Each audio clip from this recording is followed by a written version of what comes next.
회복과 축복의 기적 앞에 웃어라, 그런 제목입니다. 회복과 축복의 기적, 그 앞에서 하나님 앞에 웃는 그런 여러분 다 되기를 주님의 이름으로 축복합니다. 룻기 4장은 대단원에 해당하는 부분입니다. 보아스는 자신의 기업물을 책임을 이행하기 위해서 구체적인 적법 절차를 밟고 있습니다. 자, 오늘 룻기의 맨 마지막 결론이면서 얼마나 한 영혼이 축복을 받고 그 한 영혼 때문에 가정과 나라와 민족과 열방이 얼마나 복이 되는가, 어마어마한 축복에 관한 이야기입니다. 여러분, 참신앙이란 뭘까요? 참신앙. 이 참신앙이라고 하는 것은 결과를 미리 생각하는 것입니다. 이 참신앙이라고 하는 것은 결과를 미리 꿈꾸고 결과를 미리 보고서 오늘 행동하는 것입니다. 이루어진 것처럼. 그리고 전적으로 그 하나님께 의탁합니다. 왜냐하면 그 하나님은 우리의 끝을 아실 뿐만 아니라 실수가 없으신 신실하신 하나님, 그분께 모든 것들을 맡기고 웃는 것입니다. 자, 그러면 너무나 아름다운 결과, 상상할 수 없는 놀라운 열매를 맺히게 되고 모든 절망과 고통을 다 씻고서도 남는 기적과 함께 보상을 받게 되어 있습니다. 기쁨과 자랑과 보람과 행복과 축복, 그것을 미리 보는 것, 그것이 바로 신앙인의 기적입니다. 그 기적은 역전의 기적이죠. 그 기적은 패자 부활전의 승리와도 같습니다. 자, 우리 룻기 1장과 룻기 4장은 전혀 반대입니다. 전혀 반대죠. 자, 룻기 1장은 이러합니다. 슬픔과 눈물을 보았습니다. 근데 룻기 4장은 기뻐하는 사람들의 모습을 보는 거죠. 반대예요. 룻기 1장은 불안하고 두렵고 방황합니다. 그러나 룻기 4장은 안전한 평화와 복된 삶을 누리는 것입니다. 룻기 1장은 너무나 빈곤하고 창백한 얼굴들을 봅니다. 슬픈 얼굴이죠. 근데 룻기 4장은 풍요롭고 넉넉한 삶의 모습이 보입니다. 룻기 1장은 짙은 외로움이 모든 사람에게 보입니다. 짙은 외로움. 그런데 룻기 4장은 웨딩벨이 울리고 기쁨과 환희가 삶의 현장에 나타납니다. 룻기 1장은 절대 고독의 상황이지만 룻기 4장은 행복한 교제의 삶이고 축복의 삶입니다. 룻기 1장은 저주받은 삶이 무엇인지를 보여줍니다. 그런데 룻기 4장은 너무나 행복한 신혼의 입맞춤을 보여주죠. 이 룻기 1장은 장례식과 이름 모를 무명의 사람들이 버림받는 얘기지만 룻기 4장은 새로운 시작, 역사의 무대에 너무나 아름다운 스타로 그리고 유명한 하나님의 사람이 됩니다. 반대죠? 신앙은 이런 거예요. 신앙은 처음은 다 룻기 1장과 같은데 마지막은 룻기 4장으로 끝을 맺게 된다. 그 사람은 누굴까? 이미 결과를 알고 있는 사람, 그래서 웃을 수 있는 사람, 이미 잘 될 것을 알기 때문에 잘 안 돼도 감사하는 사람, 이미 결과를 알고 있는 사람, 하나님의 자녀입니다. 그 결과를 알고 있기 때문에 하나님이 보시고 아시고 들으시고 다 계산하심을 잘 아는 사람입니다. 하나님은 룻의 삶을 지켜보기 시작했죠. 그녀의 눈물, 그녀의 희생, 그녀의 선한 행동을 다 보셨습니다. 자기 희생이 없이는 어떻게 선을 행할 수가 없다는 걸 주님은 잘 아셨습니다. 동네 사람도 룻을 보았습니다. 보아스도 룻이 어떻게 행동하는지를 보았습니다. 근데 하나님은 다 보셨습니다. 결국은 성도의 삶은 룻처럼 살아서 사람에게도 칭찬받고 특별히 아주 가장 가까운 어머니 아버지로부터 칭찬받고 하나님 앞에서 칭찬받는 사람들, 여러분이 다 될 수 있길 주의 이름으로 축원합니다. 여러분, 하나님을 영화롭게 하는 방법이 무엇인지 우리는 잘 압니다. 자, 선을 행함으로 하나님 앞에 축복을 저촉하고, 우리가 지금 이렇게 예배 드리는 것도 하나님 앞에 예배를 저축하고 기도를 저축하고 섬김도 저축이요, 희생도 저축이요, 우리가 많은 이웃들에게 나누고 베푸는 것도 저축입니다. 저축. 주 안에서. 사실은 억울함, 고통도 역전의 저축이 되는 것이죠. 오늘 이 본문 속에서 우리가 배워야 되는 놀라운 진리가 있는데 그 진리 큰 세 가지를 나누도록 하겠습니다. 그 첫 번째입니다. 첫 번째는 축복받을 기회를 상실하지 말라입니다. 축복받을 기회를 상실하지 말라.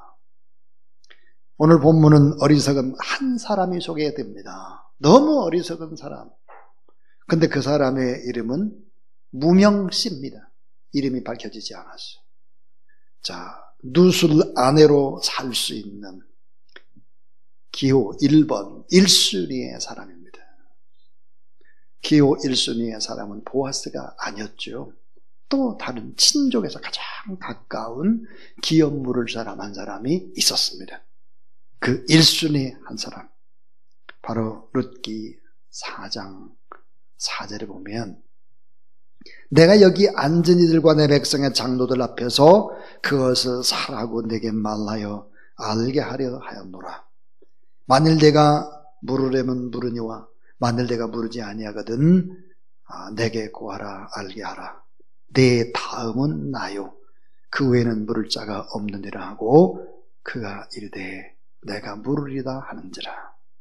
5절 보아스가 이르되 내가 나오미의 손에서 그 밭을 사는 날에 곧 죽은 자의 아내 모압 여인 룻에게 사서 그 죽은 자의 기업을 그의 이름으로 세워할지니라 하니 그랬습니다. 6절을 잘 보세요. 그 기업 물을 자가 이르되 나는 내 기업에 손해가 있을까 하여 나를 왜 물으지 못하노니 내가 물을 것은 내가 물으라. 나는 물으지 못하겠노라 하는지라. 그리고는 7절에 보니까 신을 벗어서 맹세하는 것입니다. 나는 포기다. 결국은 룻을 아내로 맞이할 수 있는 사람은 보아스가 아니었고 첫 번째 제일 가까운 사람 친족 중에 그 사람은 포기를 하는 거예요. 자, 룻과 나오미에게 땅을 사줘야 되고 값을 지불한 기업물을 자로서 책임을 지기 어렵다. 또 룻의 남편이 될 수 있는 기회를 상실하고 이스라엘 역사를 통해서 하나님의 나라에 기여할 수 있는 기회를 상실합니다. 왜 그럴까요? 기업 물을 능력이 있었다는 거예요. 근데 그 능력은 있었는데 엄청난 영적인 능력을 보지를 못한 것입니다.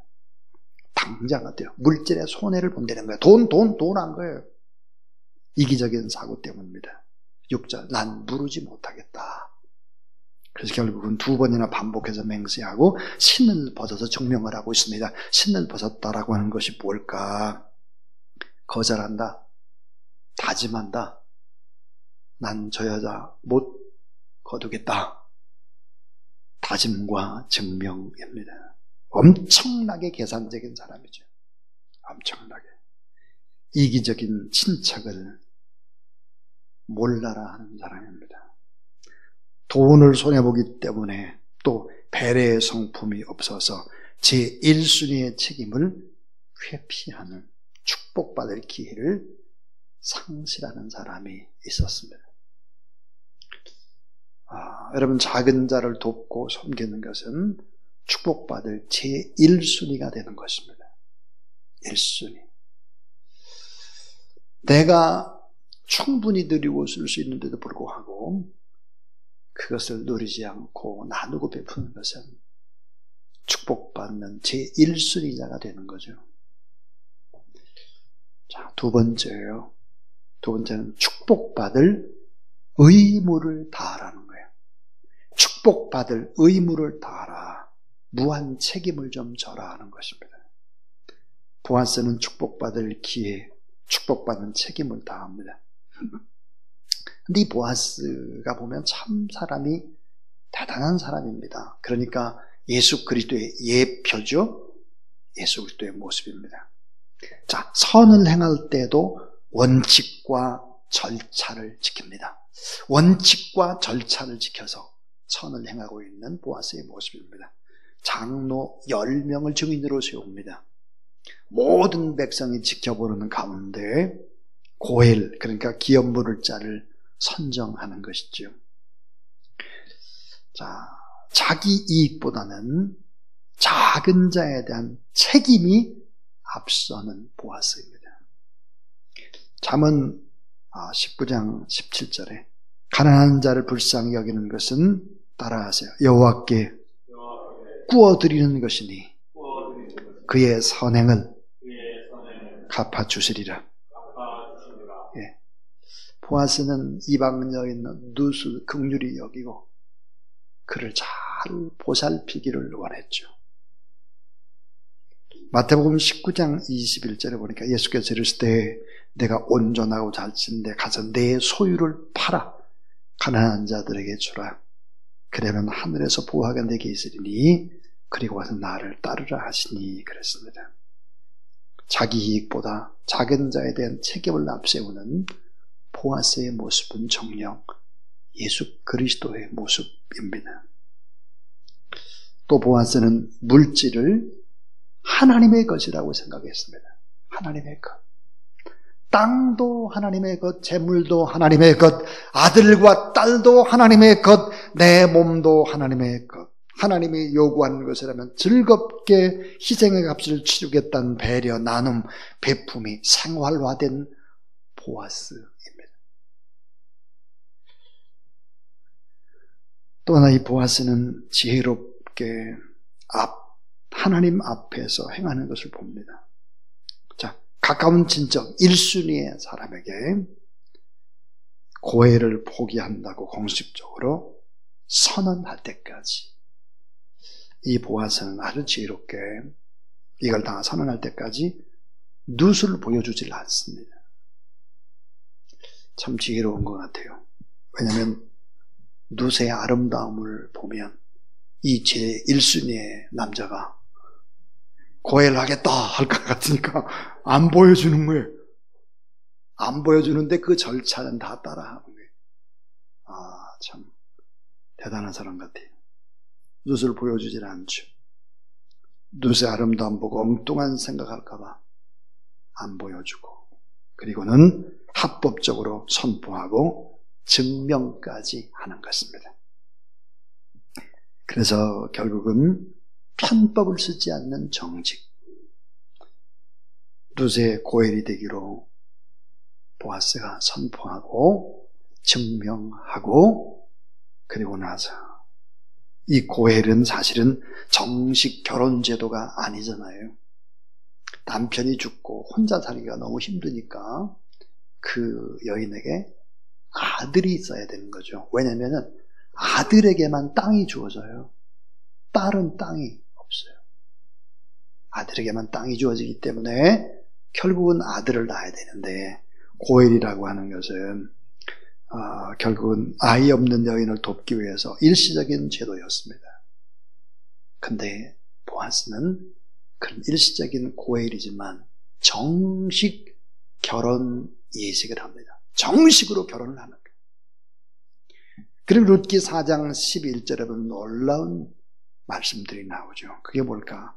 장로들을 통해서 룻을 축복하게 만드는 것입니다. 축복합니다. 이 축복받을 의무를 다 한 거예요. 무한 책임을 지는 것입니다.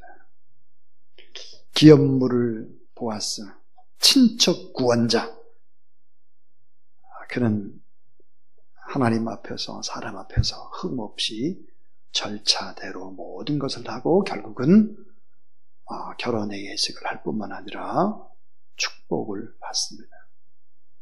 자, 위대한 축복받는 기회가 되는 것이죠. 보아스의 희생, 보아스의 손실, 보아스의 헌신, 보아스의 구속. 그것은 하나님의 나라를 위해서 위대한 축복의 기회가 되고 주의 복음이 증거되는 기회가 되고 역사에 큰 족적을 남기는 기회가 되고 결국은 하나님의 영광을 돌리는 그런 족적을 남기게 됐다 하는 것입니다. 자, 이제 마지막 세 번째 이야기입니다. 제일 중요한 세 번째죠. 최고의 축복을 받은 자. 최고의 축복을 받은 자를 보라 하는 거예요. 자, 룻이 믿음의 결단을 했습니다. 믿음의 결단. 룻은 여러 번이나 결단을 했죠. 목숨을 걸고 더 높은 가치를 위해서 고향을 버리고 자기 미래도 맡기고 자기 청춘도 포기하고 편안함도 포기하고 시어머니께 효도하고 시어머니가 섬기는 하나님을 내가 섬기고 작정하고 시어머니가 이야기하는 것은 다 순종하는 것입니다. 믿음의 결단, 하나님 앞에서 결단은 다음과 같은 엄청난 축복을 얻습니다. 상상할 수 없는 축복인데요. 그 축복은 이러합니다. 세 가지의 축복인데요. 그 하나가 룻의 개인적인 축복입니다. 개인적인 축복. 이 개인적인 축복, 자신 축복을 받았어요. 좋은 남편의 축복, 엄청난 자녀의 축복을 받고요. 재물의 축복을 받고요. 영적인 최고의 복, 명예의 복, 예수 그리스도의 족보에 기록되는 복을 받습니다. 신앙의 어머니, 현숙한 아내로서 하늘나라에도 큰 복을 받는 룻은 개인적인 복도 엄청나게 받은 거죠. 두 번째는요, 더 큰 복인데 이게 뭘까? 따라하세요. 축복의 통로가 되는 축복. 축복의 통로가 되고 있어요. 룻이라는 이 여인 한 사람 때문에 그 축복의 통로가 너무나 많이 확장된다는 거죠. 그 하나가 뭘까? 시어머니께 축복의 통로가 됩니다. 시어머니에게 축복의 통로. 룻의 영광은 시어머니의 영광이었습니다. 성경에 보니까 7 아들, 이스라엘의 최고의 복 중에 복이 뭘까? 7 아들인데 뭐라고 얘기하느냐?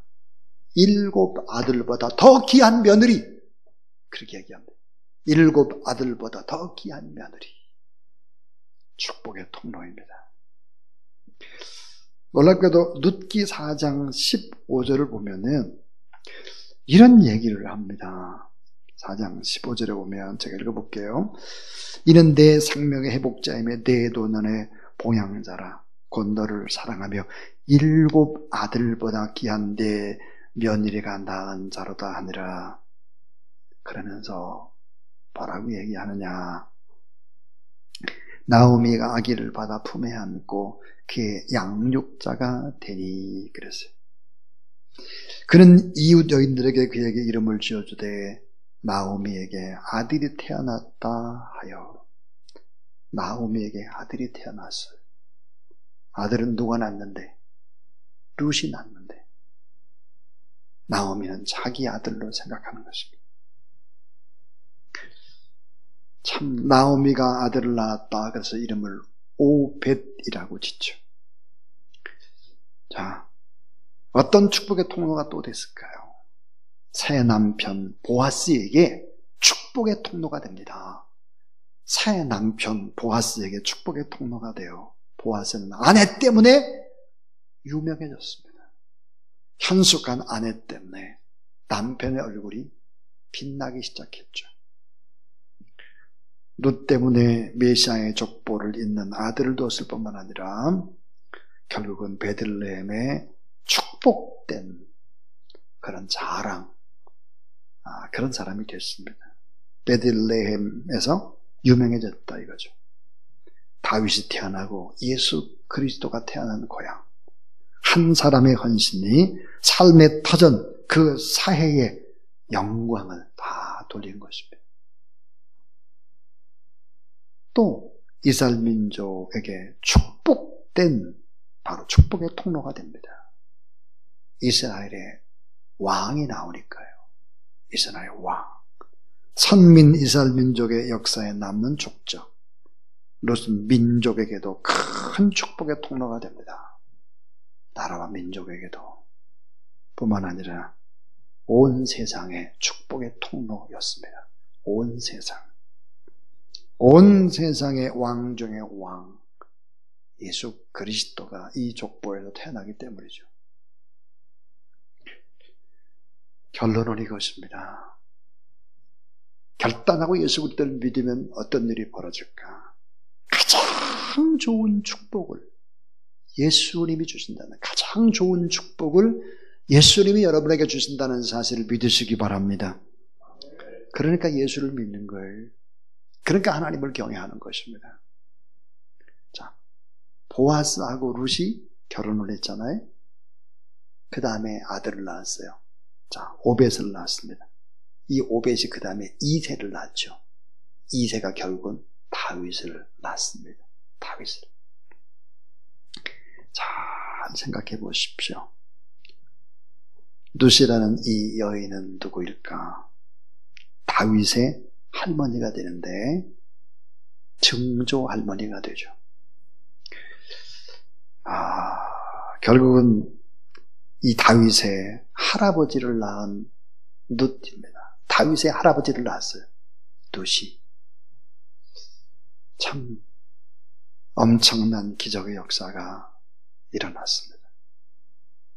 예수 그리스도를 믿는다라고 하는 것은 이런 것이다. 그래서 지난 6일 동안 우리는 하나님의 말씀을 오늘까지 6번 들었는데 그 제목만 한번 보면 이러합니다. 흉년을 만났을 때도 웃어라 그랬어요. 인생의 흉년 만날 수 있다. 그때도 웃어라. 목숨 걸고 하나님을 선택하면서 웃어라. 새로운 시작을 꿈꾸면서 웃어라. 은혜 입기를 기대하고 웃어라. 행복한 가정을 바라며 웃어라. 그러면 어떻게 될까? 회복과 축복의 기적이 일어나게 된다. 그 앞에서 웃어라. 그 축복이라는 것은 계속해서 놀라운 그런 노을처럼 우리 가운데 임하게 될 것이다. 그랬습니다. 이제 저는 설교를 다 마치면서 룻기 1장에서부터 4장까지 하나님의 말씀을 증거하면서 2021년 새해는 이 룻기에 나타난 이런 놀라운 은혜, 기적의 역사들이 일어나면 참 좋겠고, 우리가 2021년 다 마칠 때 룻기 4장의 간증 같은 이런 축복이 넘쳐나게 되기를 주님의 이름으로 축원합니다.